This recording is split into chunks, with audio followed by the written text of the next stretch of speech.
Good afternoon, everyone. So we're going to start this webinar in around about a minute's time, giving you an opportunity to pose your questions. If you do have any questions already, super keen people, 60 plus people already registered on the webinar already and rising as well. So if you pose your question to us, then you get to be top of the leaderboard. And that means to say that you get your questions answered. So you can do one of two things. You can post it in the chat, give comments, feedback as we go along in this webinar, and that is denoted by the speech bubble at the top of the screen, or alternatively, if you want to post your question anonymously, you can do so in the Q&A, which is denoted by the two speech bubbles there on the top of your panel. And just tick the anonymous box, and your name will not be disclosed to anybody on the webinar or even ourselves. And so, as I said,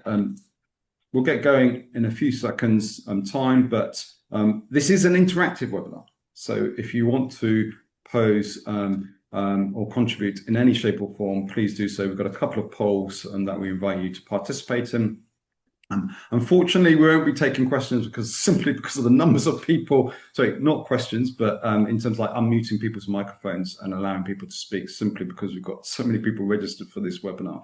Clearly, you have decided, and we respect that, decided that you would rather be here than at your office Christmas party. So yeah, thank you very much for your time on this. So let's get going anyway. Good afternoon, everybody, and welcome to the last webinar of the year on Consumer Duty Insights, CDI, Diagnose, Embed, and Benchmark your consumer duty culture and competence there. And you'll be relieved to know that this is a Christmas jumper-free webinar. So no novelty knits, no tinsel, and certainly no sweaters playing jingle bells. So if you are in that space of the Grinch, then you are most welcome on this webinar here. Delighted to be participative in this week-long celebration of CDI, which we are so engaged and so enthusiastic to launch there. At any point during this webinar, we want you to submit your questions and post your comments in. Please also ask any questions of us, and as I said before, through the speech bubbles, either through the Q&A speech bubble or through the live chat, which we've activated now, which you can engage Chris, Ben, and Dan at any point in time over the next 58 minutes there, and also a poll results. So we will be participating, asking you to participate in polls that we will pose to you later. We'll send you a copy of this webinar as well as a copy of the slide decks as well, and we invite you to participate in subscribing to our consumer duty thought leadership that we will be sharing with you at the end of this webinar there. So my name is Philip Allen. I'm the host for the remainder of this session. And Dan Gray, welcome to you, CEO of Elephants Don't Forget, Ben Scales, Head of Sales at Elephants Don't Forget, and Chris Adler, Director of CX at Elephants Don't Forget here. And we've got a packed agenda with you. We want to walk and talk you through the origin story of Elephants Don't Forget and why Clevernelli and why it's been so significant and so valuable to organizations for nearly over 10 years now. Introductions to CDI, or Consumer Duty Insights, and what that does and what that can offer you and what value it can bring to your understanding and overview and measuring and monitoring and evidencing your ability to embed consumer duty within your organization. And then consumer duty in focus, CDI in focus, and working through the mechanics and the benefits and the value before ending with a panel session and getting your questions answered about this amazing product that we have launched as well. So we know that through the 15,000 people plus who have gone through our webinar program throughout this year, and thank you to yourselves for participating in that we always love our poll questions here, and that really gives us an opportunity to understand where you're feeling, where the pain points and the challenges that you're experiencing, as well as the issues and the opportunities where we can position the remainder of the time that we've got together here. So here's our first question, which is visible on your screen. Which area of consumer duty do you most need to strengthen in 2026? So which area of consumer duty do you most need to strengthen in 2026? And we've actually given you the opportunity on a ranking scale, one being Not so much your lowest priorities or your lowest importance, and 7 being your highest priorities and your highest areas of importance there. And we've actually given you a range of options, 7 options on the screens there. And as Dan, the audience participates in this poll question now, I just want to open up with you as CEO, which areas in particular in consumer duty have you seen the biggest gaps between what firms think they're delivering and actually what's happening in practice? Yeah, thank you, Philip. I think one of the biggest areas we're hearing a lot, and it's probably not surprising given the regulators' focus, is authenticity and effectiveness of people learning. And I think the learning is an important part of that statement. I think Mm, people come to us, or we see a lot of firms come to us, they've already done, there's 3 heavy lifting things that tend to happen. The first one is systems, and most firms are doing that, or a lot of that have done it. And the great thing about systems is there's only one. So I put a system in, I use it, and once it's the right system, I get a great result. The next thing that people have done, some are still doing, is processes. And again, there's relatively few of those. They're quite controlled, and once you've put them in, you can monitor and control it. Governance takes over, and that again tends to work well. And the third and final one, and the one that I want to talk about a bit more, is the people. And one of the challenges about people is, unlike the first two, problem system is one and challenging processes as a few. If you've got 1,000 employees, you've potentially got 1,000 problems because every single person does things, learns things, has different levels of competency. Everything becomes very unique. So 1,000 people mm, gives you 1,000 challenges to fix, which is very unlike the process and system approach. mm, If you're going to deal with individual people, which is the only way you're going to solve a problem, you've got to use something that gets to that individual on an individual basis for what they need. And the only way that you can really do that, in my opinion, is the use of an AI technology that delivers that support to that person as and when they need it and the right thing at the right time. So I mm, think the gap, to summarize, I think the gap sits between training and competency, and those two things are very different, and that goes beyond learning. But also the second gap sits in that competency to measure in the effect of that competency, what happened, what is happening, and what are the challenges. So mm, yeah, I think that's probably what I hear the most. mm.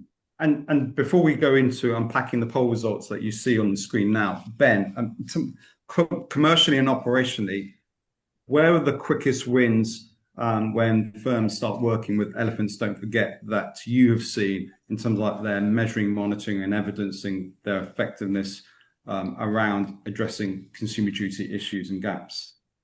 I think, as Dan says, the competency element is definitely there. But interestingly, and I know you said before we unpack the audience's participation, but improving outcomes.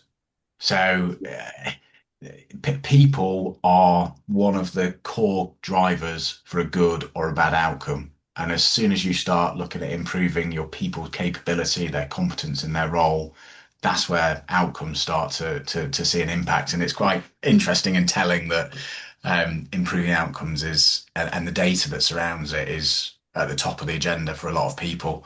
Mm, I was surprised at the beginning as strengthening the CD strategy and planning seemed to be taking an early lead, but it's not so high now because I think a lot of people have put the plans together. They've got really strong strategies. It's now about mm, optimizing them, implementing them, maximizing against the strategies that they've built. mm. Interesting though, and based upon what Ben has said, Chris, is that do these poll results surprise you in the ways that you would have thought? I mean, I'm looking at this and saying improving vulnerability, improving vulnerable customers identification and support, always a lead one. That's the lens through what the regulator is looking at your approach to consumer duty. Outcomes monitoring still very big, and they're not getting their heads around this, are they? Firms are really struggling in this area.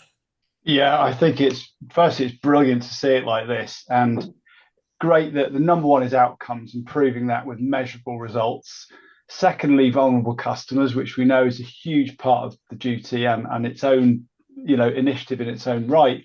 and then of course culture. I think they're the top three, and actually that fits in really nicely with what we're going to talk about on the webinar. So that's encouraging. And as Ben said, strategy and planning actually quite low down because all the plans are in place. Now it's about embedding it within the organization. That goes back to what Dan was saying about competency and really getting employees behind what you're doing. So it's good to see. Yeah. So moving on, let's go forwards to go backwards on this, or backwards to go forwards on this. What's the origin story, Ben?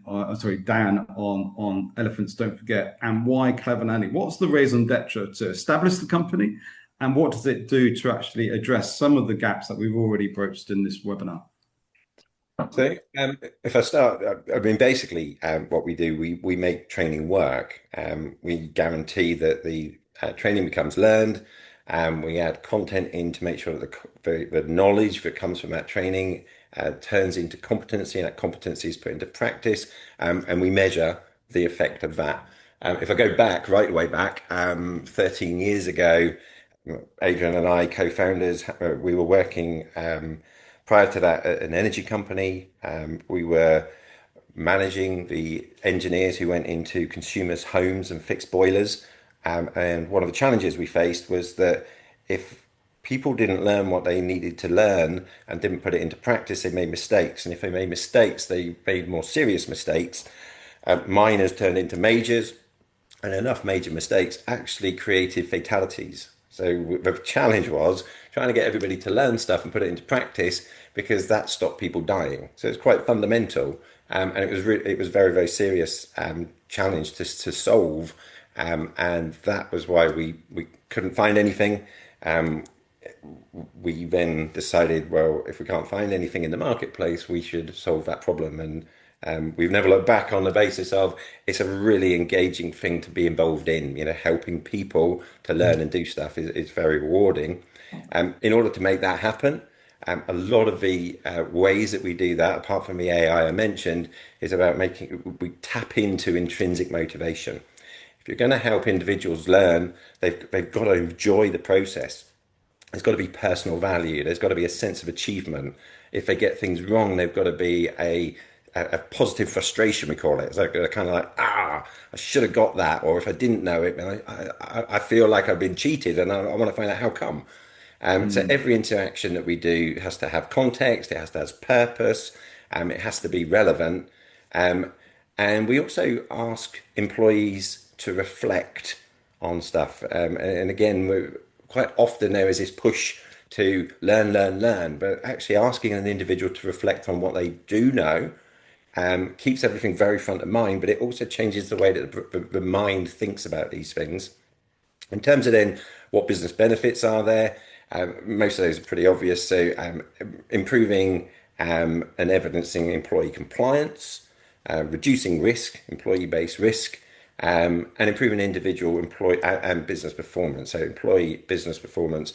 If you know what you're doing, if you have more confidence, then you are going to do a better job. So both parties benefit, and that's what makes things work. That's why we've been so successful. The employer loves what we do and how we do it, but more importantly, or as importantly, the employees love it, and that gives us a great opportunity.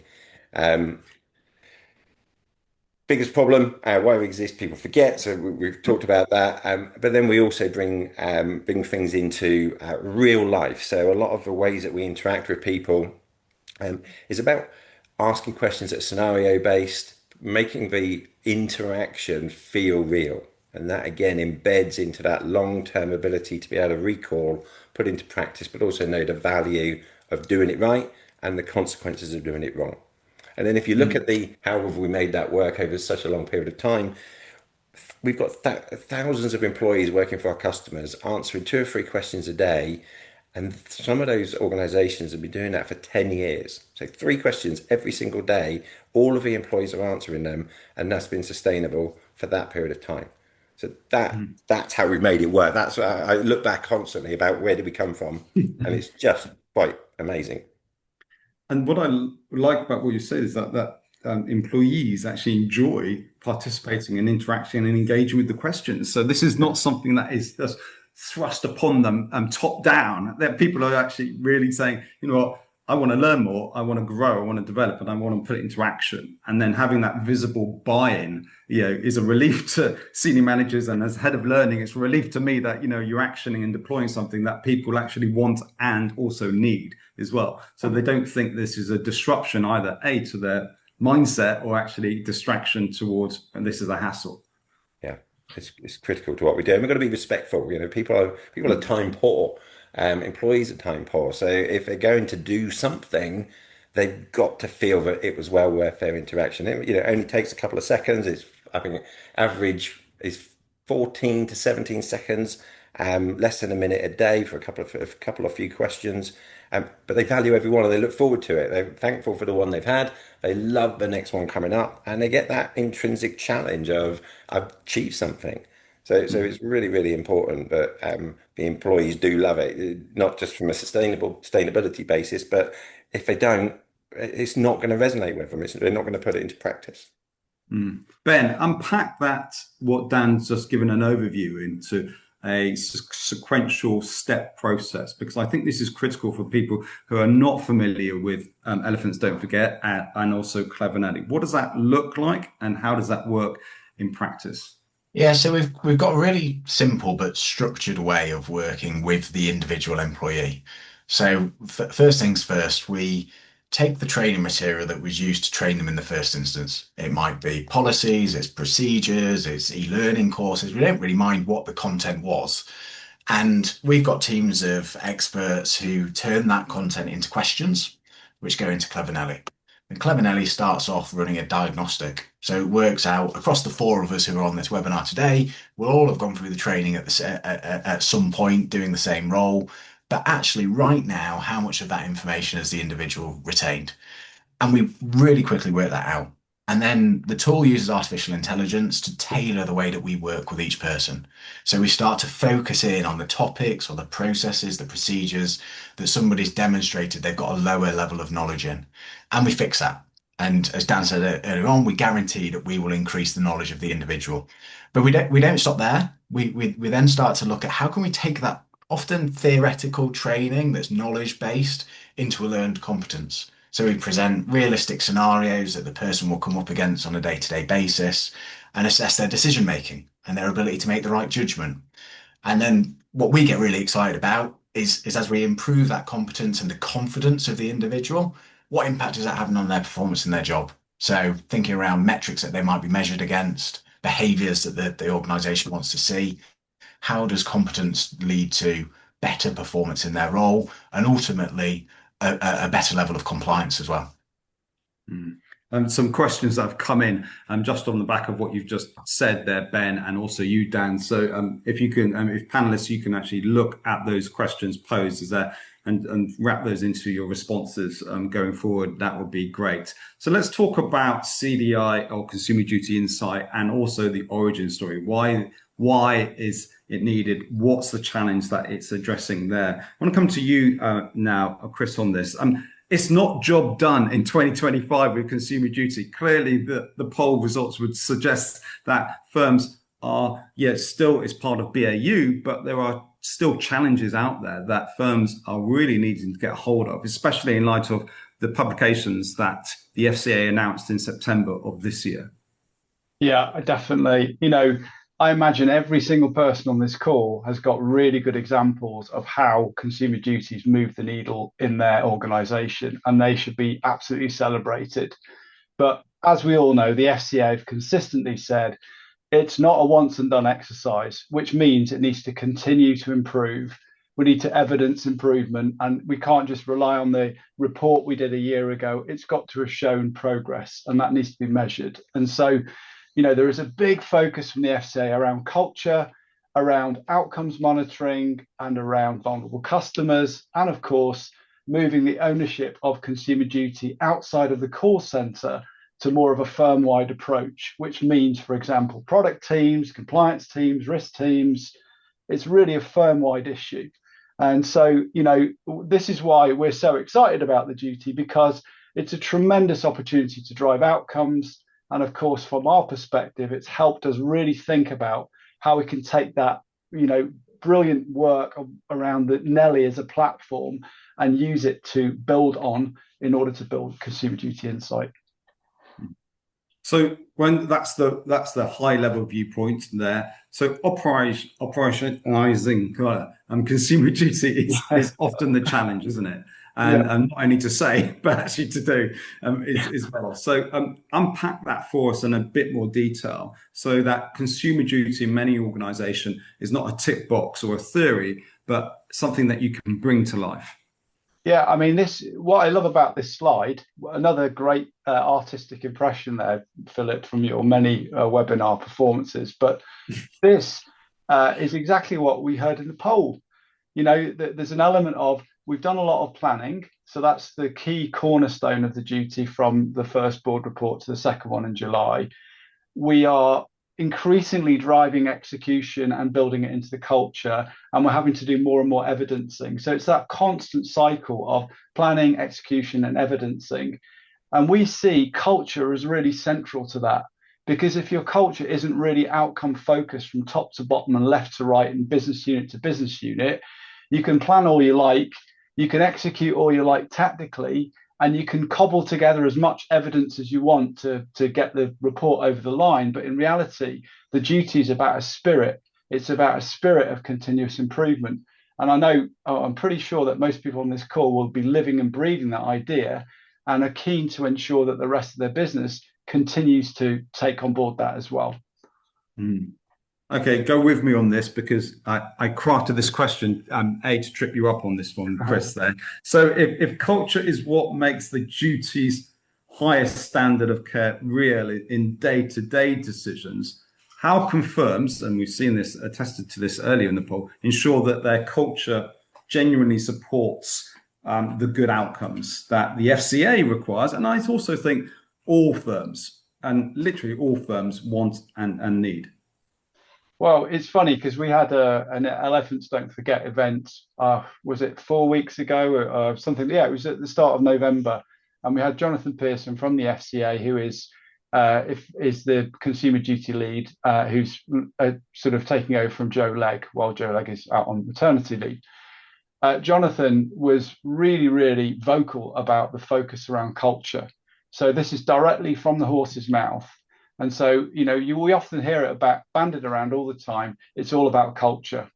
The challenge is, how do you measure that? How do you measure that the culture of your business is really focused on consumer outcomes?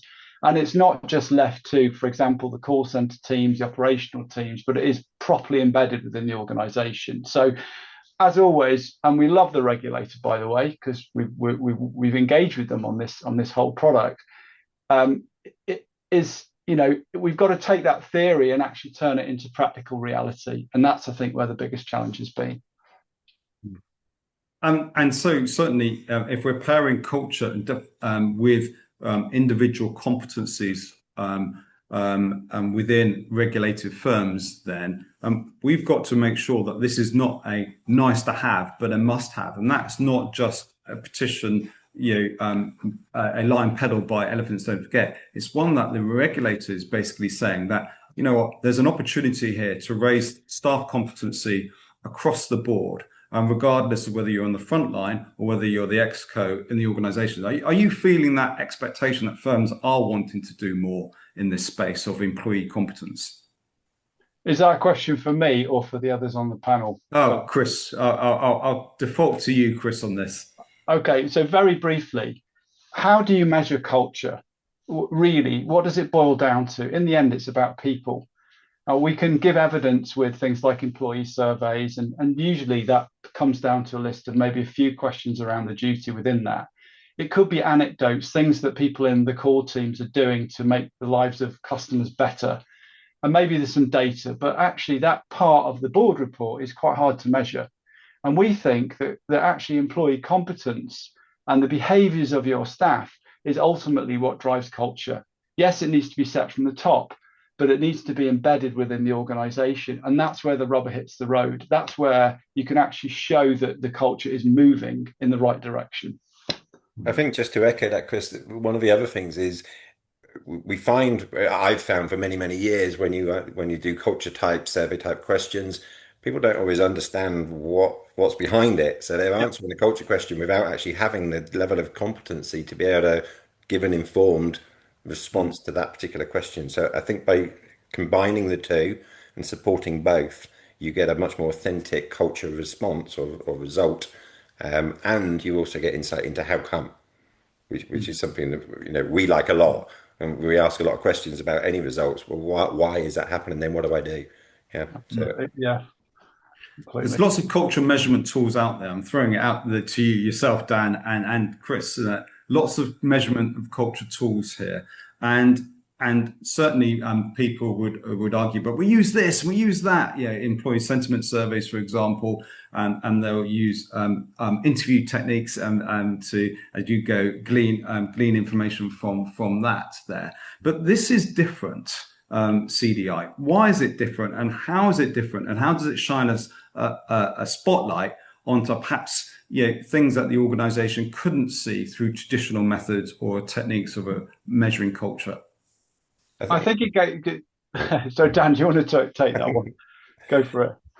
Yeah, I think one of the techniques we use, one of the things that again I found doesn't work ideally, culture questions, survey type questions tend to be done once a year, so a lot of Excellent. logistics to rally round, ask the question on the 11th of November, figure out the 11th isn't quite right, let's move it to the 18th. Yeah, and then whatever just happened affects that survey result. And one of the things that we do with ours is we spread it out. So we're continually asking, but not just the survey itself. And one of the great things about the continual assessment basis, all questions are being asked at all times. So you get an insight from day one, and day two you get to maintain that insight, because the questions are being spread out. They also directly correlate with the competency aspect. So you get to find out that people feel that we are lacking in this aspect of culture. But then you look at the competency results, and you find that people don't actually understand it fully.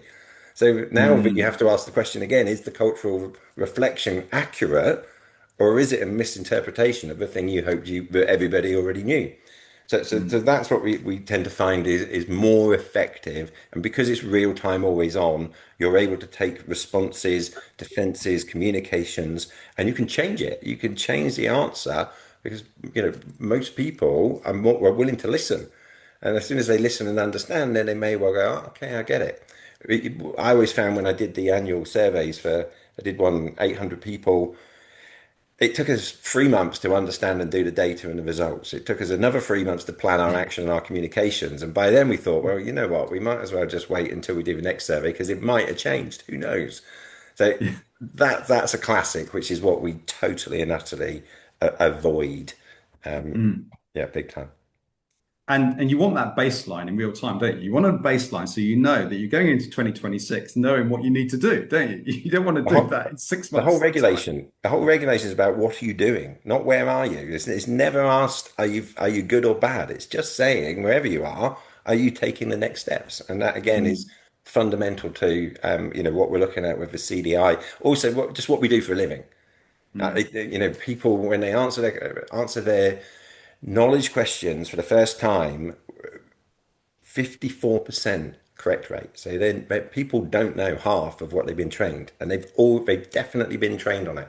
So the knowledge retention rate is low, and so it doesn't matter. What matters is that we do something to help that and support it and move it in the right direction and move it to a sustainable, effective level.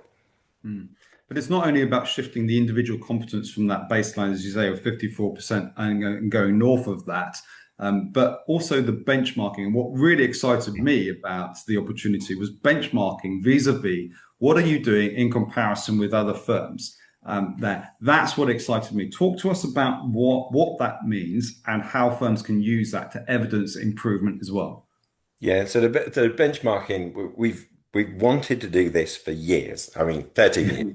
Yeah, but trying to get benchmarking data is really hard work. Yeah, and every individual, every customer, they have their own training, their own methodologies, and if you're going to ask competency-based questions, it's got to relate to the input. One of the great things that we found in the consumer duty space is that we're able to get content that applies to everybody, and that's been a challenge for us to get that content, but we've got it. That means we can get the results and now we can start to compare. So we can look at organizations both at an individual company level. We can compare that to the sector. We can compare the company or the sector to the marketplace. And we can not only look at where people are relative to each other. Obviously, we won't disclose individual organizations even anonymously, but where I am compared to where my sector is. And then more importantly than that, as I said, it's about movement. So where was I and where am I now? Where's the market moved to and where is that now? And actually, even if I was significantly behind the marketplace, maybe I'm catching up, or maybe Hold I'm on a second. So sorry to interrupt, but so if I'm a wealth manager, I can benchmark myself against wealth managers. If I'm a retail bank, if I'm an insurer, I can go where am I in the runners and riders? Am I a laggard or am I forward looking? Is yep, that what you're saying? totally. Yeah. Yeah, yeah. And because I can look at the movement, I can find out that I was up right up there with the marketplace, and now I'm maybe lagging behind. We'll break that down into competency areas, so the dimensions, the outcomes. We'll break it down into culture, and we'll be looking at the how do organizations compare to each other across all of those different angles of looking at Mm, it, and then even more importantly. This is not just about our questions and our benchmarking questions. Sitting underneath that is an organization's core questions that they already will be asking around embedding their own internal competency. So that will form part of, now it won't be directly benchmarkable because it will be individual questions for individual organizations, but the principles of this is where you sit on our measurable benchmarking questions. This is where those organizations sit in terms of their internal competency improvement content. And I just think it will give a really deep view of where am I, how am I moving with the marketplace, and then what do I do internally to fix it? And one of the things that we love most is what do I need to do? Yeah, always an action element. And I think it puts you in control of your own organization. It just gives you the insight into how others are doing on a mm, comparable basis. mm. And when you've got that benchmarking, you can start addressing, Chris, some of the challenges that you've seen that we can see on the screen here. Over 2,000 senior managers and leaders who have gone through the various webinars that we've run on Consumer Duty have actually flagged these key areas as issues and challenges where they don't have oversight and understanding of. Going back to Dan's point, the benchmarking will address these blind spots all these near misses there. Talk us through what kind of stood out for you and why and how CDI addresses these challenges. All right, well, one of the things I love about these stats, is it's from the people on this webinar. So we, as you say, 2,000 people have given us this data. This is real live data from people that we know are, following this subject and involved in it every day. So, data quality is a serious issue. Lack of evidence, being able to evidence change and continuous improvement, all those stats point in the same direction. The other thing to add is it's not just about the benchmarking, it's about the consumer duty self-assessment for the firm itself and being able to show across all outcomes of the duty and those different areas of the duty, like vulnerable customers and complaints and everything, that there's been an improvement within the own firm. So on the one hand, you've got how do you show progress within the organization, and then secondly, how do you show progress vis-a-vis other players in the market as well? So let's get into the weeds of this, because it's really important. The devil's always in the detail, Ben, on these particular issues. And I noticed that there's a number of heads of compliance and risk who say, okay, right, that's the sugar, where's the spice on this? So talk us through, how does CDI work? What are the stages that we've listed on the screen, and how will that shift the dial in our organizations? Yeah, so ultimately what we've created is a series of questions which assess the principles of the regulation and also culturally how are firms feeling that they have adopted the spirit and that they're embracing the spirit of the duty. So we combine those with questions that are based on the customer's own training material and their policies, their procedures, and we're able to very quickly diagnose how well are they performing, both from a competence perspective and culturally. And then what we start to do is we start to embed that on an ongoing basis. So people are regularly exposed to key material that they need to have a high level of competence in. And the firm is also benefiting from that feedback loop around the cultural adoption of the duty from responses of their own people. And then finally, what we're able to do is then benchmark that against the market. And I think that is really exciting for firms to be able to see truly how are they comparing against others, where are their opportunities for improvement, where do they need to slap themselves on the back and say they've really nailed and got done well in certain areas, but also see where potential of where some potential risk is within the firm as well. Mm. And at minimal disruption, but maximum impact. Exactly. This occurs within the flow of somebody's work. So we're taking less than 2 minutes of their time. It sits in existing shrinkage time. It's the time that you take to go and make yourself a cup of tea. It's the 2 minutes before you log on at the beginning of the day. It's as you finish for the end of the day. So it's really, really light touch. But what we're doing is we're continually assessing, we're continually reinforcing best practice and what the business needs to see. And then you're able to see through a series of dashboards and reports how the organization is performing. So you can get into the nitty gritty of the detail of where does risk sit within the organization. And importantly, this is new, this is unique MI. This is what we know firms are crying out for and finding quite difficult at the moment. And the demands of the regulator are not getting any less. So firms are crying out for different ways of seeing and measuring the performance of their organization. And whilst this isn't a silver bullet, it gives you two very, very useful data points, which is live competency, live cultural assessment of the organization, and that enables you to make some better informed decisions. We talked about questions. Sorry, go on. Can I just add one thing there? We've already got customers who are live with the product. And what's been amazing is seeing that information drilled down at team and individual level. So it's not just about seeing it organizational wide, but seeing which pockets of the business are looking at the duty from a cultural point of view or competency perspective. And we've talked about already on this webinar about the importance and the role of questions. You bracketed them into two sets of questions here. On the left, You've got competency-based, cultural-based questions there. Just unpack that, Ben. Ben, you go first, and then perhaps and Dan, you can contribute there. Yeah, so I mean, on the left-hand side, you've got competency questions. So this is how well have you understood and how competent are you in relation to the principles of consumer duty? And then on the right-hand side, you've got the cultural questions, which is an opportunity to get a sense check of how are people feeling that the business has embraced the spirit of the duty. Are our processes, are our systems geared up in the right way for us to be able to deliver against the requirements? And then, of course, layering on top of this is also a whole bunch of other valuable data, which is against our own policies and systems and processes and ways of working. How competent are we in relation to that?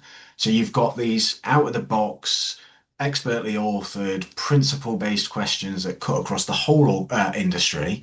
And then we start to zone in to the very specific company-based questions for you to be able to see that how you're performing against those as well. And I think, Ben, that answers Andrew's question on the webinar chat, just in terms of these three pots of questions are critical. So the training needs analysis questions relating to an individual on their role, we call them silver questions. They're internal to you. They go out to the right person at the right time based on their skills and needs.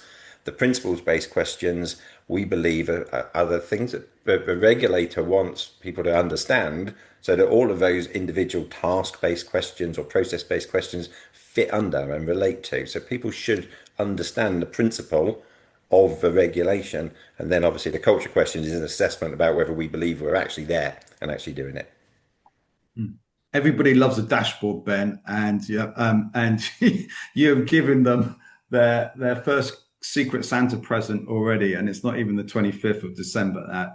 Talk us through what this dashboard offers firms and the visibility that they probably wouldn't have had without CDI. Yeah, I think to be fair, Philip, everybody likes a good dashboard or a useful one. I dislike bad dashboards. No, so we roll this all up. So at the very highest level, you can see a score, a metric, possibly for the first time. How are we performing from a cultural perspective? And then equally from a competence point of view. And these scores are made up from the responses that the individuals within the firm have been providing to Clever.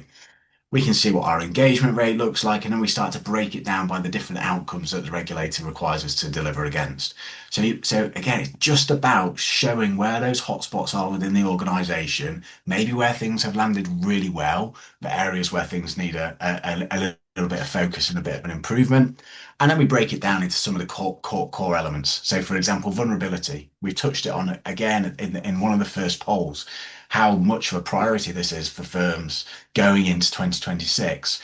We can drill this down to see, okay, from a competence perspective, from a cultural point of view, how well are we in relation to vulnerability, in relation to complaints, perhaps in relation to distribution and sales channels. So it's very dynamic in the way that it's created, but it gives somebody that sort of pane of glass and view to be able to see culturally, from a competence perspective, where are we? Where are we? And that ability to know where you are enables you to start making some improvements and decisions off the back of it. Mm. A dog's not just man's best friend, but this could be the SMF's best friend in terms of consumer duty, Chris. Could it not? I think so. I mean, going back to the point that Ben was making about the dashboard, being able to really drill down into different areas of the business, look at culture and competence on a continuous basis, and then be able to benchmark yourself across all those aspects within either the sector or across the industry. This is what you get. So our plan is to produce the first board report, a benchmarking report in time for the next consumer duty self-assessment deadline, which is July 2026. And for those customers that are already using CDI, it's just been unbelievable how we've been able to sort of zone in on areas where the additional training has been added and where we've seen competency improve. It's been amazing to see how culture is being perceived versus the competency of staff. So there's all these different ways of slicing and dicing the data, either at individual or team level, all of which can go into the board report and in the benchmarking for the customer. Mm. And that shines a light across every area. So whether you sit wherever you sit in the organization, there's always that question that CDO answers of what's in it for me, whether you're an ops leader, whether you're exco, because I think that it's important to know that there's value in understanding the competencies and the capabilities of your people, and therefore have a read across around your culture. Because there is a danger, isn't there, Chris, that sometimes CD can be siloed, can't it? You own this, and therefore it doesn't reach out towards the organization. And this shines a light of transparency, as Ben's talked about, across where the organization is moving in hopefully a positive direction. Yeah, I mean, isn't it great when the whole business is behind an initiative like Consumer Duty, and everyone has a slightly different optic on what they're trying to achieve? So it's important that when we look at Consumer Duty, we consider it from all these key stakeholders' perspectives. And indeed, we wouldn't be here otherwise. The platform we built with CDI does appeal and has benefits to all those different stakeholder groups for the reasons you can see on the slide. And for frontline leaders, Ben, this is going to give them an understanding of how everyday decisions are being calculated and made, and also how that's either detracting from the culture of where the organization wants to go or improving the culture. How powerful is that? I mean, it's very powerful, and it kind of doesn't stop there, because if we think about Elephants Don't Forget and Clever Nelly, a lot of what we do for a living is helping people make fewer mistakes. So if you're an operational leader and you're looking at this, we work with them to understand where are repeat mistakes being made, and it's costing the firm money. Generally, and it's a negative impact to the customer experience. Generally, it's a competence or a knowledge or a confidence gap, and we can point Clever Nelly at the material that addresses all of that to deliver better outcomes for customers through higher levels of competence and confidence from the individual employees. So I really like this Venn diagram, because it just talks to the fact that CDI and Clever Nelly benefits people throughout the organization. And this is very much focused on kind of the functional areas. But actually, if you kind of take a step back and you go, who's Clever really helping? It's actually helping the individual employee. It's helping them do their job a little bit better than what they were doing previously. Not to get sort of overly philosophical on you. No, no, not at all. And I think that with a key focus area is customer understanding, Chris, and customer support, where the regulator is actually leaning in towards in 2026. This is crucial that everyday interactions with the customer are measured and monitored in a way of knowing that the organization has that read across and understanding of where their people are taking them towards better customer outcomes. That's got to be critical in 2026. It is. I mean, all those things, but also so is building vulnerability into product design and making Yeah. sure that this, so it's all relevant, really. I think just the point is it is a firm-wide issue, and obviously the regulator is keen to amplify that message. Mm. And so when you look at the key features, Dan, of CDI, which ones have early adopters of CDI that you've seen use cases of are really liking, really valuing, and thinking, goodness me, we couldn't do without now that we've actually got that intel and that data? Well, I think actually it's the one that hasn't happened yet, which is the benchmarking. So that's definitely the thing that everybody's going, right, I can't wait for that to happen. But I think I think one of the things that for anyone new, and it applies to the organizations using it, is the time footprint, because it is so insignificant in terms of the value you get versus the impact on the business. The customers using it at the moment have used it for years before, so they're used to that. And we've actually been able to layer on the consumer duty lens, if you like, and have no impact, which is great. So as I say, it's less than a minute a day. I can do all of this and get the value and get the measurements and get the data. So one of the other themes that we see through all of anything consumer duty is data's a problem. And we're a business. I sometimes wonder if we're a data business, not a knowledge retention business, because we do probably more data than I've ever done in my life. And I'm a chartered accountant, so data has always been my life, and we do a lot of it. And that gives you opportunity to be able to do things different. That's what customers want. So we want to give you the opportunity of being able to kick the tires, have a demo, and understand what and how you could shift the dial using CDI in your business, in your firm there. So we've got on the screen two options there. You can tick both if you want to, or one. Arranging a consultation with Elephants Don't Forget to see how CDI can benefit your firm.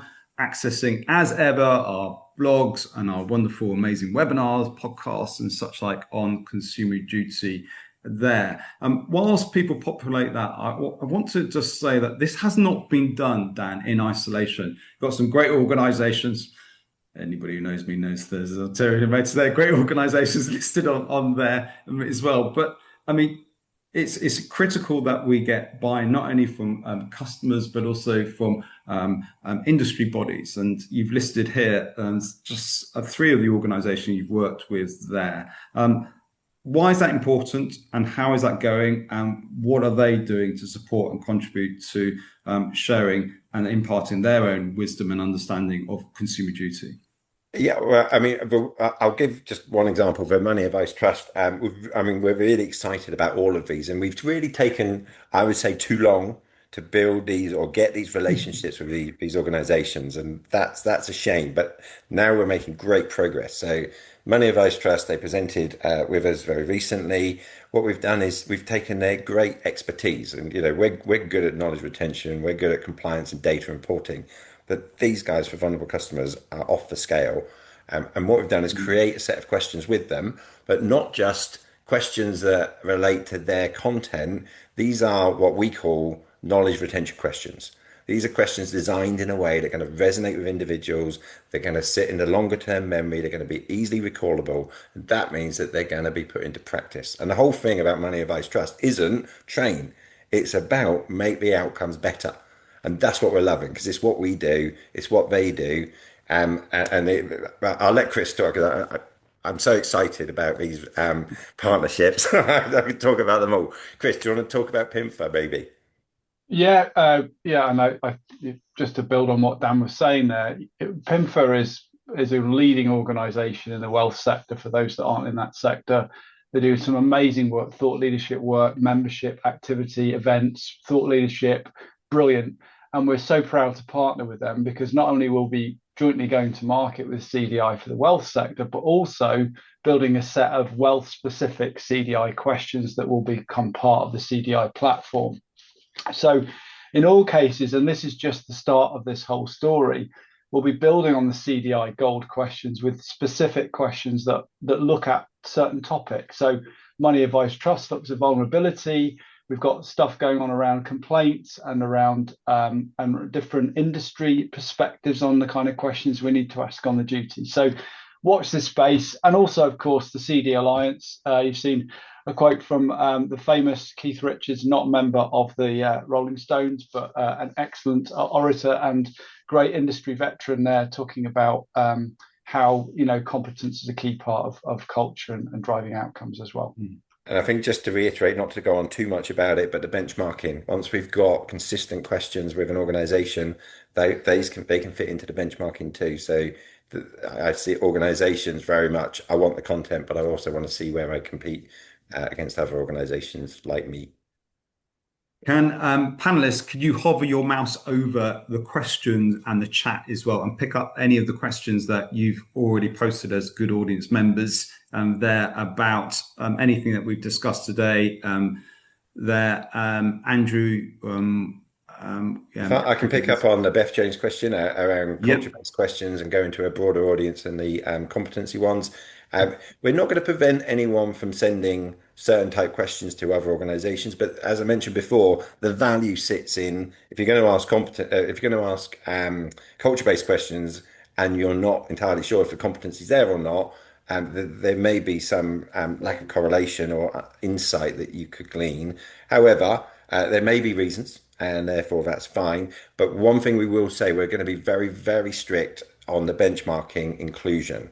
So if you take a very segmented, distributed view of, I've got a few people I want to ask a few questions, that's not going to be eligible for the benchmarking. So we would exclude that data from those reports so that we don't contaminate the value to others who are fully deployed, asking all front office, back office type employees. So we've got to protect the integrity of the benchmarking. But in terms of, we want the questions, we want to see what happens, then absolutely we can advise, and we're unlikely to prevent. And Ben, there's a question on benchmarking. If 54% is the start of the average employee competency, what does good look like after a year? Yeah, it's a good question. So It is. on average, we raise that to about 89%. And some people might sit there. You said that too quickly. Do you want to say that a bit slowly, please? On average to 89%. So a significant uplift. People might be sitting there thinking, why isn't it 100? That would be nice. There's a lot of variables at play.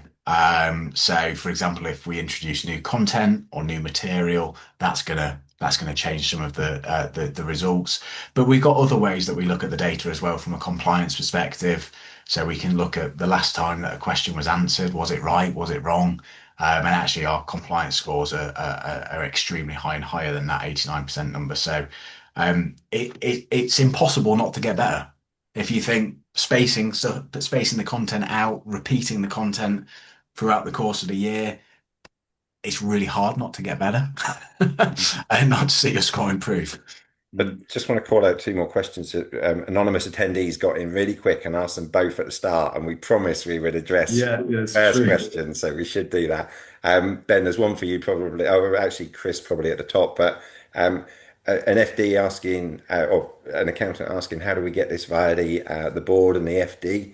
I think from my point of view, Ben, you might add to this, but some of the value you get here, apart from the consumer duty, evidence benchmarking, authenticity, all of those things, even the benchmarking that we talked about, those are all great. But then there is this, I still got to pay for it. And one of the things that we haven't talked about today very much is about that performance improvement. And so these licenses that aren't limited to just consumer duty and regulatory space. So if you are using it for first call resolution improvement, for efficiency in calls to drop the handle time down, for other measures like CSAT, ESAT, we can use the content to get any learning more effective, and more effective learning and building in confidence makes the outcomes of everything better, including some of the non-CD space. And that has a payback, and it's a significant payback. And I'm disappointed. If someone says, I paid you this money and I didn't get 5 times the return every year, that kills me. So we're looking at 10 times return, and that's what we should be doing all day long. So how to pay for it? The product does that for you. Then is there anything else? Because it says, how do I sell this? So I'm not qualified for selling. No, I think you got yourself a job if you want it. I Chris, think do you that, want to do the top question? yeah.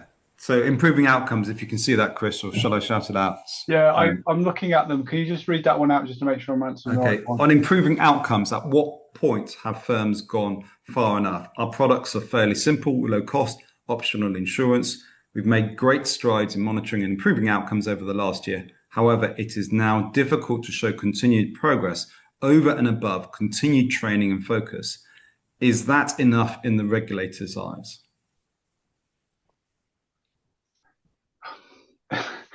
I hate to say it, but how long is a piece of string in reality? The regulator just is continually saying more can always be done. And I think that's the spirit of the duty. It's outcomes based, and it's about continuous improvement. So if you were there at one point, 1 year, then how do you show improvement the next year? You can't just stand still. I think there's always work to be done with good customer outcomes. And so any new evidence sources like this, I think, are just going to help you. By the way, one thing I did want to point out, someone made a comment about this being a bit different, this webinar, to previous ones that we've done.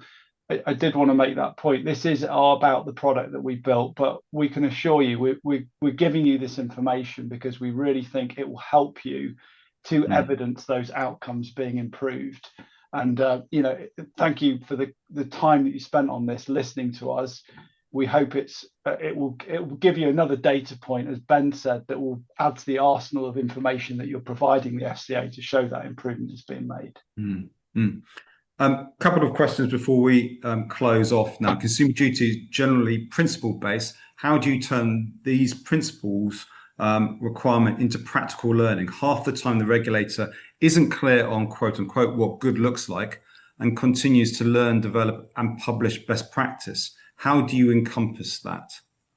So I think the way that we're looking at this from a consumer duty, a product point of view, is the principles-based questions relate directly to the internal training that you are doing to get those great outcomes. I mentioned before, we've got these goal-based, we call them goal questions, they're benchmarkable. We've got silver questions, which are the internal ones, and the relationship between the two is where the answer to this is.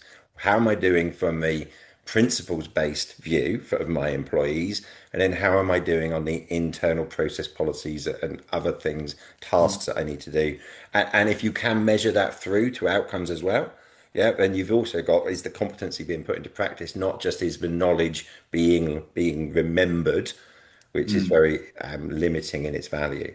So it's the holistic view from top to bottom, from outside to inside, that ensures that we are delivering best practice. One for you, Chris. The FCA is introducing changes to complaint reporting directly linking to the consumer duty outcomes. Will your dashboard reflect business performance? Staff may think they are doing the right thing, but customers don't. Answer is yes. We have a whole dimension around complaints, and we built a question set for that. We've not mentioned this, by the way, but in CDI, it's not just about the out-of-the-box questions, of which there are hundreds of them, several hundred. As Dan said, it's also about the firm-specific questions that drive that competency. So from both angles, we're covering that aspect. Chris, I think it's also really interesting when customers overlay their performance data and their own complaints data on the data that we have as well. So you can start to see sort of correlations between the two. And if you can see the root causes for where complaints come from within an organization, particularly when it's people based and maybe the advice was given incorrectly, process wasn't followed appropriately. Again, that's an area where Clever Nelly can look to make an impact, and that sort of correlation between competence and complaints is quite an interesting one that we get excited about as well, and how one drives the other.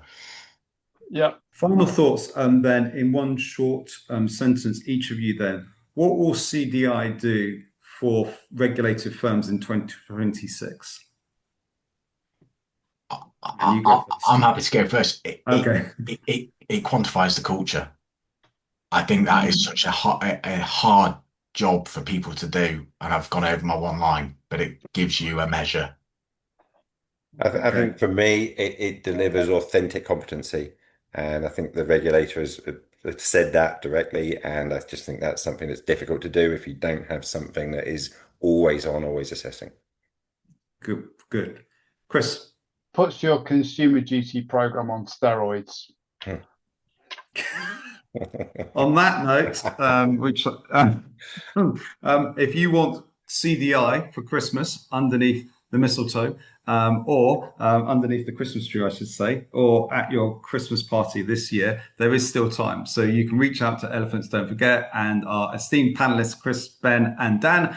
Thank you, Dan, for popping your cherry on this webinar there. And I just want to say thank you to the audiences. Over 15,000 of you have actually supported this webinar program over the last year. We're super grateful for that. We don't take it for granted at all in any shape or form. And you know what? Without this, without us, without you, this couldn't be possible. So a big thank you to you all for supporting this. And yeah, occasionally we like to shamelessly self-promote, offerings and services. But I think on this occasion, give us a bit of slack here. We do like to actually share what we think will actually shift the dial in the organization that you're working with and also the sector. Thank you very much. Merry Christmas and Happy New Year to you all. Thank you. Thank you. Cheers. Cheers, Philip.